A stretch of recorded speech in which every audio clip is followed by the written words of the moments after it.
Voltando à nossa série de filmes de terror dos anos 2000, o escolhido de hoje é O Massacre da Serra Elétrica. Nesse vídeo eu vou comentar brevemente sobre os personagens, sobre a ambientação desse filme, sobre algumas cenas mais marcantes e algumas curiosidades relacionadas a esse filme. E se você é novo por aqui, seja muito bem-vindo. Eu sou a Dai, aqui a gente fala sobre cinema, sobre análise de filmes, sobre cinematografia, sobre curiosidades, e se você gosta desse tipo de conteúdo, já te convido a se inscrever aqui no canal. Mais uma vez eu falando isso, mas eu acredito que muitos de vocês que acompanham o canal já assistiram esse filme em algum momento da vida. Mas a versão que a gente vai falar desse filme é o de 2005, porque o original mesmo é da década de 70.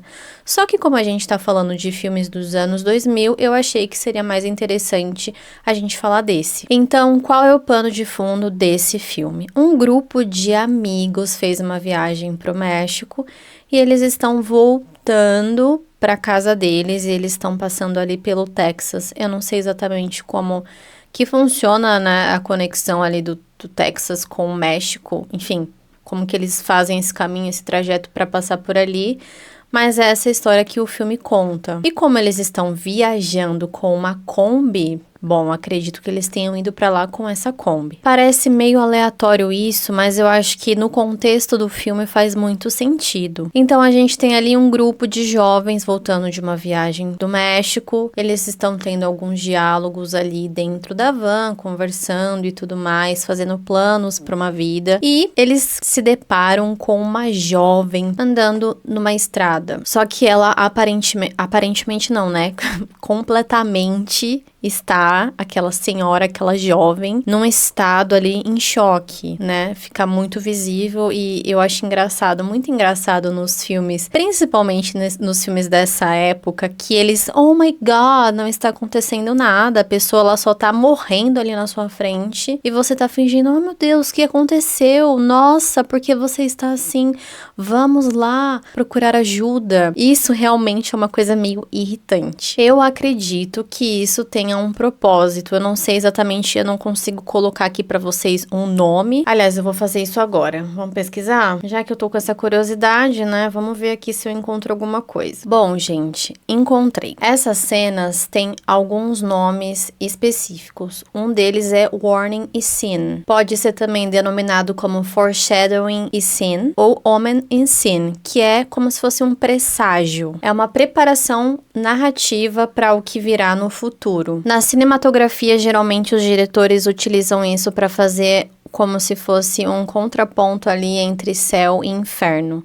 No caso, o que eles estão vivendo ali, que é algo muito bom, e no que virá a seguir, que é algo comparado ao inferno, digamos assim. Então, essa cena que eles se deparam com essa menina toda suja e tudo mais, é uma cena de aviso. A gente muitas vezes acha isso absurdo, né? Mas eu acho que num contexto ali real, você passando por aquela situação, deve ser muito mais difícil você ignorar. Ok, gente, a menina tá tão traumatizada que ela decide se desviver ali dentro da Kombi deles. E eu acho que o momento que a gente entra nesse filme aqui é um momento de moral, né? O que seria mais correto ser feito? E aí eles acham que eles precisam entregar o corpo da menina lá para as autoridades locais. Só que, de certa forma, que essa cena é um aviso, a cena da menina na estrada é um aviso, também é uma isca. Pensando, refletindo sobre o filme, eu acredito que isso foi proposital. E aí eles vão pra cidade lá, e aqui é uma cidade muito estranha, porque não tem nada. Gente, eu fico me perguntando assim, que coisa estranha, né? Só que eles vão passando por uma sequência de acontecimentos que são bastante estranhas, e desde a primeira situação ali já fica muito claro que eles deveriam ir embora. E uma coisa muito estranha é que, assim como lá na Casa de Cera eles se deparam com aquele outdoor, nesse filme também tem essa característica do outdoor. A câmera, ela foca muito isso. E aí eles chegam lá na cidade e a primeira coisa que eles se deparam é aquela senhora estranha no posto de gasolina / sei lá, uma loja de carnes, com aquela vitrine repleta de carnes estragadas,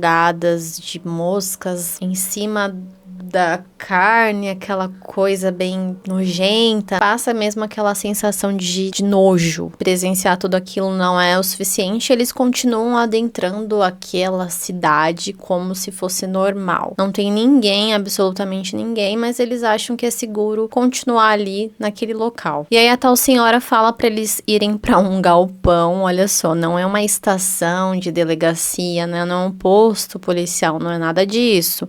É um galpão totalmente abandonado, no meio do nada. E lá eles ficam esperando o tal delegado. Lembrando que aqui a gente também tá falando de um filme slasher, né?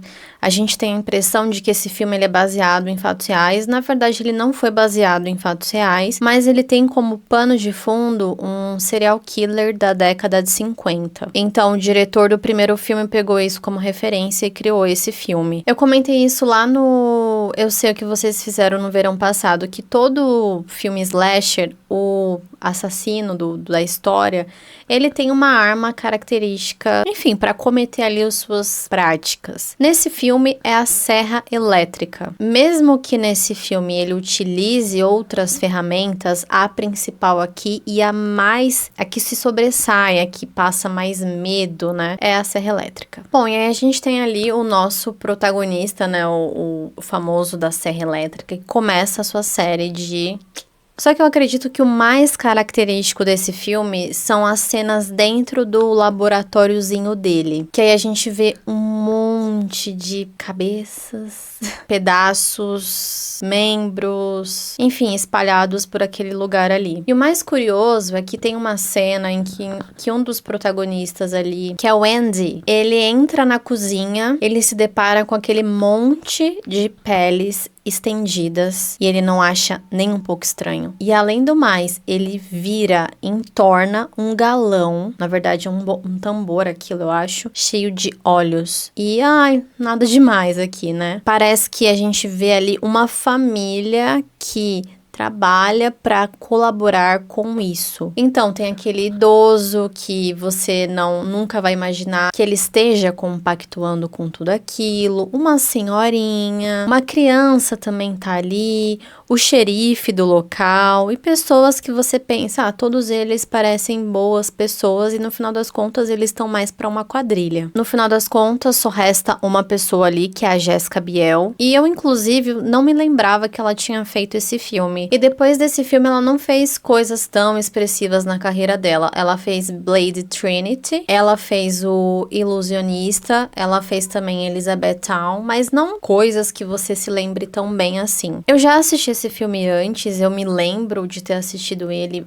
mais de uma vez, só que eu acho que já fazia alguns anos. E assistindo agora, dessa vez, eu confesso pra vocês que eu tava esperando algo magnífico, algo espetacular. Não acho que seja um filme ruim, mas também não é nada do que eu tava imaginando de fato. Na Casa de Cera, eu comentei que os personagens, eles têm características muito próprias cada um. Eles não são um bolo só de pessoas ali juntas. Agora, nesse filme, a gente já percebe isso. Os personagens, eles não têm características muito marcantes que sejam diferentes uns dos outros. As cenas mais marcantes desse filme, sem sombra de dúvida, são as cenas com a serra elétrica. E uma delas é uma cena que tá o Andy e a Erin tentando encontrar o namorado dela dentro da casa. Eles não conseguem encontrar, e é a primeira cena que de fato a gente vê aquele homem gigante aparecendo, mascarado e com a sua serra elétrica. É uma característica bem presente nesse filme e sempre com aquela ideia de não saber quem está por trás da máscara. Esse tipo de antagonista também, de vilão num filme, ele carrega uma característica de ser meio que imortal. Não importa o quanto você, enfim, tente machucá-lo, tente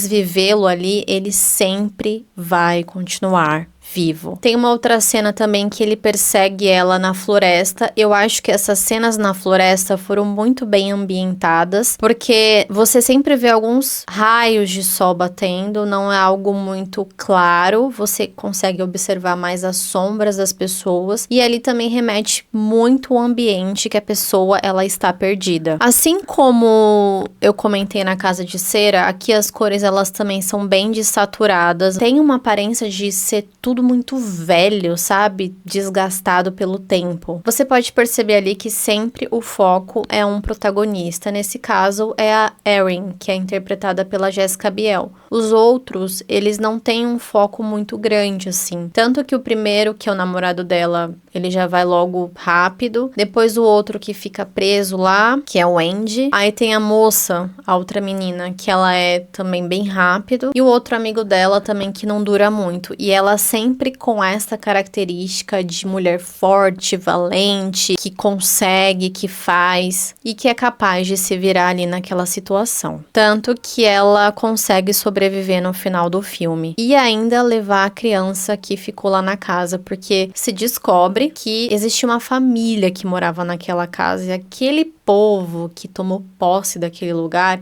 era, na verdade, sei lá. E aí eu acho que é um ponto que fica meio mal explicado ou talvez não explicado nesse filme, que é como que essa galera chegou lá? Como que eles conseguiram fazer tudo isso, né? Simplesmente por conta desse filho que... Eu acredito que nesse filme o Leatherface é o Thomas, né? E aí a mãe dele chega a comentar no filme: meu filho, coitadinho, sofria bullying e tal, tudo mais, e por isso agora ele vai desviver todas as pessoas possíveis. Eu não acho que esse filme tem características muito incríveis de cinematografia, de filmagens. Eu acho que o que mais pega, assim, o que mais se sobressai é literalmente as perseguições do Leatherface nesse filme. Então aquela cena ali que ele tá perseguindo o Andy no meio dos lençóis brancos, né, e ele tentando fugir ali, aquela cena toda meio que vendo e não vendo, porque os lençóis eles meio que cobrem a visão naquele momento. A cena do Leatherface também perseguindo a Erin dentro